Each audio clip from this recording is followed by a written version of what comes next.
بسم الله الرحمن الرحیم. السلام علیکم ګرانو زده کوونکو، ګلالیو، ماشومانو. د نن ورځې درس ته ښه راغلاست. زه صفي الله حکیمي یم، ستاسو د ریاضي استاد. نن به موږ او تاسې د تفریق د عملیې عبارتي پوښتنې حل کوو او د تاسو د کتاب شپږمه پاڼه ده. صحیح ده؟ کتابونه به مو درسره دي، کتابچې به مو راوباسئ. صحیح ده؟ ښه، راځئ چې له لومړي سوال نه را شروع کړو. مزمل 2763 افغانۍ درلودې. هغه وغوښتل چې یو بایسکل واخلي. که چیرې د یو بایسکل بیه 3220 افغانۍ وي، مزمل به د څو نورو افغانیو ته اړتیا ولري چې دا بایسکل وپېرودل شي. صحیح ده؟ راځئ چې دا سوال مو تاسې یو ځل ته حل کړو. مزمل ټولې څومره افغانۍ درلودلې؟ 2763 افغانۍ لري. صحیح ده؟ هغه غواړي چې یو بایسکل واخلي. د بایسکل قیمت څومره ده؟ 3220 افغانۍ. صحیح ده؟ دا افغانۍ دي او د بایسکل قیمت هم افغانۍ ده. صحیح ده؟ 3220 افغانۍ دي.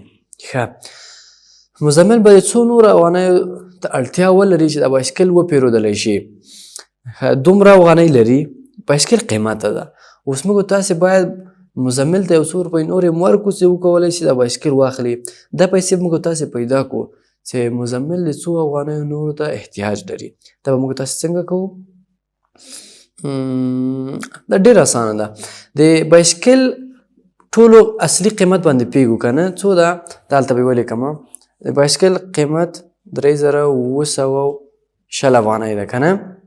د دې نه چې د مزمل اوس پیسې ورته لري، هغه چې ترې منفي کوي، پاتې پیسې مزمل هغو ته احتیاج لري. صحیح ده؟ 2263. ښه، داسې ترې منفي کوي، څه شی پیدا کېږي؟ هغومره پیسې نورې چې مزمل احتیاج ورته لري. ښه، راځئ چې دا کار موږ تاسې وکړو. ښه، راځئ د پرونی درس منفي یا تفریق له سره دلته بیا تاسو ته تکرارېږي. ښه غوږ ونیسئ. له 0 نه 3 نه شو کمولی، نو ځکه به یو ورته راقرض کوو. یو هم چې ورته راقرض کړو څو کېږي؟ 10 کېږي. صحیح ده؟ 0 ده، یو چې ورته راقرض کړې 10 کېږي. له 10 نه چې 3 لاړ شي څو پاتې کېږي؟ 7. صحیح ده؟ دلته څو پاتې شوه؟ 1. له 1 نه 6 نه ځي، یو به بیا ورته راقرض کوو چې شي 11. له 11 نه چې 6 لاړ شي څو پاتې کېږي؟ آفرین، 5. ای خیر اوسئ. دلته څو پاتې شوه؟ 6. له 6 نه چې 7 لاړ شي څو پاتې کېږي؟ 6 نه 9 تله، بیا به ورته راقرض کوئ، کېږي 14. له 14 نه چې 7 لاړ شي څو پاتې کېږي؟ 9. آفرین، ډېر ښه. دلته څو پاتې شوه؟ 2، ځکه چې یو قرض ورکړه که نه؟ اوس له 2 نه چې 2 لاړ شي 0. 0 په کیڼ خوا کې معنا نه لري. څو پاتې شو دلته؟ 950. نو مزمل څو افغانۍ نورو ته احتیاج لري؟ مزمل 950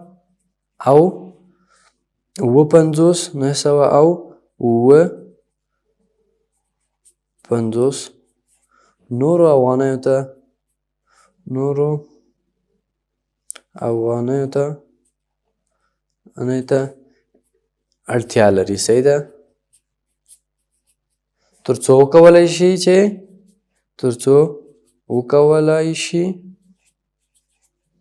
چې بایسکل وپېري او یا یې هم واخلي. صحیح ده؟ زده مو که مزمل 2763 افغانۍ لري، 3220 افغانۍ ته بایسکل ده که نه؟ نو ده ته باید 950 افغانۍ نورې ورکړل شي چې وکولی شي دا بایسکل وپېري. صحیح ده؟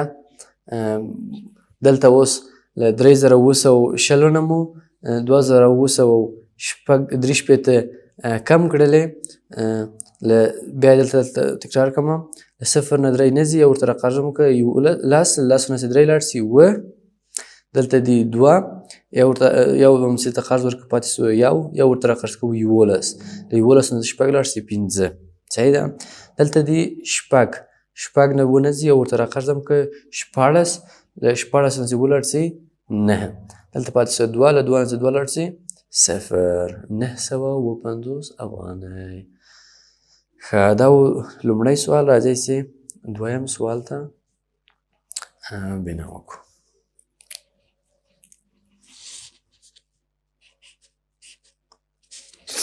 ښه په دویم سوال کې ښه غوږ ونیسئ چې دا سوال څنګه حلوو بڼوال له خپلو حاصلاتو څخه دا څه رقم لولو په یاد هم دي له ښې خوا نه درې خانې بېلوو وروسته یې بیا لولو 1,04,420 افغانۍ ترلاسه کړي که چیرې د سړي د درملو او بیل بیه یې 99,641 افغانۍ وي د نوموړي بڼوال ګټه معلومه کړئ د سوال کې موږ تاسو ته څه ویلي دلته بڼوال خپل حاصلات له خپلو حاصلاتو نه یې 1,04,420 افغانۍ ترلاسه کړي او خپلو دغه د درملو او د بیلو د اوبو پیسې 99,641 افغانۍ سوي دي نو د دغه بڼوال ګټه موږ تاسې باید پیدا کړو دغه ګټه موږ تاسې څنګه پیدا کولی شو که چیرې موږ تاسې د دغه بڼوال د حاصلاتو بیه او د درملو بیه ترې منفي کړو او یا ترې کم کړو موږ تاسو ته د دغه سړي د بڼوال ګټه پیدا کیږي څنګه پیدا کیږي بڼوال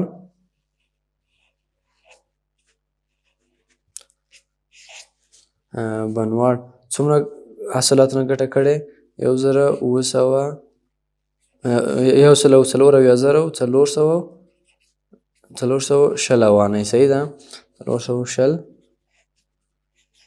افغانۍ او د درملو د اضافي مصرفونو دلته به ولیکو اضافي مصرف یې څومره سوی دی د 99,641 افغانۍ صحیح ده د نوموړي ګټه ده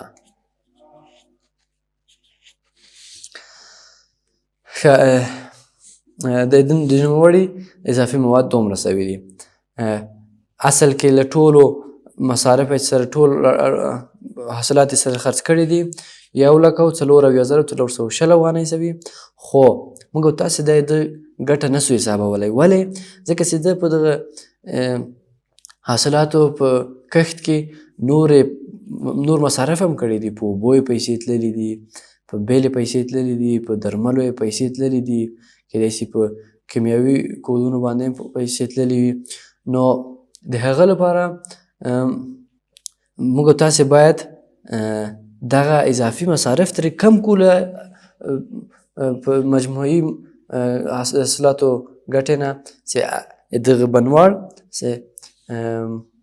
ګټه پیدا شي صحیح ده دا به څنګه کوو د بڼوال د دغه حاصلاتو نه به اضافي مصارف کموو راځئ چې دا کار وکړو 1,04,420 او 99,641 دلته مو فکر یې چې یوه خانه به دلته پرېږدی ځکه چې دغه 6 رقمونه لري او دلته 15 رقمونه لري ښه دلته له 0 نه 1 نه ځي یو ورته راقرض کوو ښه یو چې ورته راقرض کړو کېږي 10 صحیح ده دا 10 کېږي 10 نه چې یو لاړ شي څو پاتې کېږي 9 آفرین دلته پاتې سو یو چې ورته راقرض کړو ځکه چې له 4 نه نسو کمولی یو له 4 نه کم ده یو چې ورته راقرض کړو کېږي 11 له 11 نه 4 لاړ شي څو پاتې کېږي آفرین دلته څو پاتې سو 3 له 3 نه 6 نسو کمولی نو بیا به یا ورته راقرض کوو چې شي 14 له 14 نه چې شپږ کم کړو څو پاتې کېږي؟ آفرین. دلته پاتې شو څو؟ 3. بیا له 3 نه ونسو کمولی، یا به بیا ورته راغږ کوو کېږي 14. له 14 نه چې وکم شي څو پاتې کېږي؟ 6. آفرین. دلته پاتې شوه 6 ځکه چې یو قرض یې ورکړی و. له 6 نه 9 نشي تللی، دلته بیا ورته راقرض کړو چې شي 14. دلته یو چې ورکړی دلته بیا دلته شی نه پاتې کېږي، صحیح ده، 0 پاتې کېږي. له 14 نه چې 9 لاړ شي څو پاتې کېږي؟ 8. آفرین. دلته 0 ده، 0 سره کوزم کوي کیڼ خوا ته، معنا نه ورکوي. نو څومره شولې؟ 6 اتیا زره 6 اتیا زره 700 او 9 دغه د زموږ تاسې د بنواړ ټوټل یا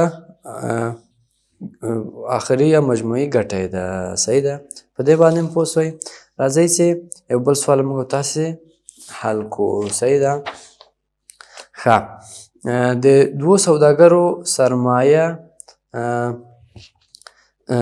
راځئ د عدد حساب کړو، 3 خانې به سره بېلې کړو. 9,944,230 افغانۍ ده. که چیرې د یو سوداګر د سرمایې 8,943,250 افغانۍ وي، د هغه بل سوداګر سرمایه به څومره وي؟ 2 سوداګر لرو، صحیح ده. لومړی سوداګر دا د موږ تاسې دریم سوال ده، صحیح ده. 2 سوداګر لرو، لومړی سوداګر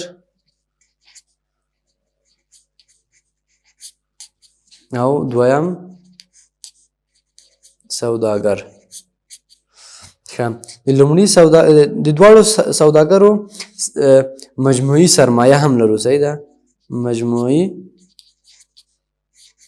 سرمایه هم لرو. د دواړو سوداګرو مجموعي سرمایه 9,944,230 ده، صحیح ده. او د یوه سوداګر یې فرق نه کوي چې هر یو یې تاسې ټاکه. د یوه سوداګر سرمایه 8,943,250 افغانۍ ده. د بل سرمایه پیدا کوي. موږ تاسې به د دغه دویم سوداګر سرمایه پیدا کوو. دا موږ تاسې څنګه پیدا کوو؟ عمومي سرمایه لرو، د یوه سوداګر سرمایه هم لرو، چې د عمومي سرمایې نه د یوه سوداګر سرمایه یا بډایانه ترې کم کړو، د بل موږ تاسې ته اسانه پیدا کېږي، ډېر اسانه که نه. راځئ ښایسته دا دالته یې وکړو حل. عمومي سرمایې نه چې 9,944,230 ده، 8,943,250 ترې کم کړو. دا به ترې کم کړو. له 9 چې ولاړ شي 0، له 3 نه 15 کمولی 14 به ورته راقرض کړو چې 14 شي. له 14 نه چې 15 لاړ شي 8، دلته پاتې شو 1 ورته راقرض کوو 11 نه چې 2 لاړ شي 9، دلته پاتې شو 3 نه چې 3 لاړ شي 0، له 6 نه چې 6 لاړ شي 0، له 7 نه چې 7 لاړ شي 0، له 9 نه چې 8 لاړ شي 1 او 8 هم راکوزوو. نو د دویم سوداګر سرمایه څومره ده؟ 1,980,000 افغانۍ. هیله لرم چې د نن ورځې درس مو هم زده کړی وي. که تاسې څه سوال هم درلوده موږ ته یې راواستوئ. ستاسو د سلامتیا په هیله، د الله په امان.